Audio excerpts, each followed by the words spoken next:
Et quand que t'as arrêté d'être gentil? Quand le chien de mon voisin a ruiné mon potager pour la 6e fois et qu'il s'est contenté de rigoler, j'ai capté qu'il fallait que je change de méthode. Ça faisait 6 mois que ce clébard piétinait mes fleurs et arrachait mes légumes, et son maître trouvait ça marrant. Au début, c'était pas grand chose. Le chien, Léo, passait par un trou dans notre vieille clôture et venait creuser dans mes parterres. Je rebouchais, replantais comme je pouvais. Puis j'en parlais à Mehdi, le voisin, sur un ton cool. Hey, Léo s'est encore faufilé chez moi hier. Ah ouais, il adore creuser. Que veux-tu? 2e semaine, Léo s'en prend à mes plants de tomates. Il renverse 3 cages en courant après un écureuil. J'ai passé tout mon samedi à tout remettre droit. Cette fois, je suis allé le voir avec mon portable. Regarde, ça commence à me coûter cher ces conneries. Il a à peine regardé les photos. Bah, c'est qu'un chien, faut pas t'énerver pour ça. 3e semaine, là j'ai craqué. Je rentre du boulot et je découvre que Léo est carrément entré dans ma serre. Pods explosés, pousses écrasés partout. 2 mois de boulot foutu en l'air. Je toque chez Mehdi avec un reçu de 200 balles du magasin de jardinage. Faudrait qu'on parle d'un dédommagement. Il éclate de rire. Tu veux que je paye parce que mon chien a joué dans un peu de terre? Faut redescendre. À ce moment-là, je vois Léo qui m'observe depuis leur cuisine. Je le trouve plus costaud qu'avant, beaucoup plus. Dis-moi Mehdi, c'est quoi comme race exactement ton chien? Un croisement avec un berger allemand. Pourquoi? Ah ouais, il est encore en croissance. Ça va empirer, c'est sûr.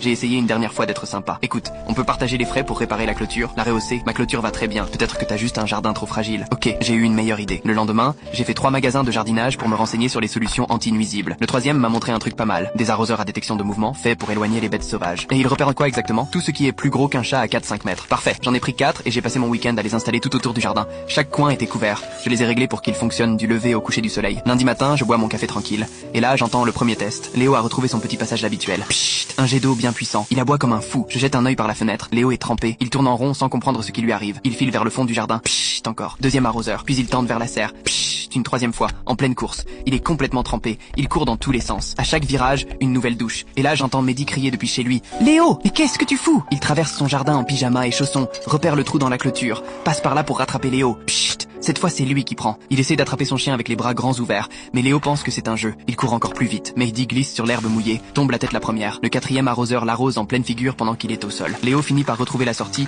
et fonce chez lui comme une flèche. Mehdi le suit, à 4 pattes, en jurant dans sa barbe. Moi je termine mon café et je pars bosser. Le soir, on frappe à ma porte. Mehdi est là avec Léo. En laisse cette fois, et les deux ont l'air d'être sortis d'un lave-linge. Au qu'on parle, il dit, je me resserre un café. Vas-y, je t'écoute. Ton système de sécurité, c'est redoutable. Je hoche la tête. Ouais, y a des promos pas mal en ce moment sur les trucs pour éloigner les animaux. Il se gratte la tête. Bon, je vais faire en sorte que Léo reste de mon côté maintenant. Plus de soucis. Ça fait 3 mois. Toujours pas revu Léo.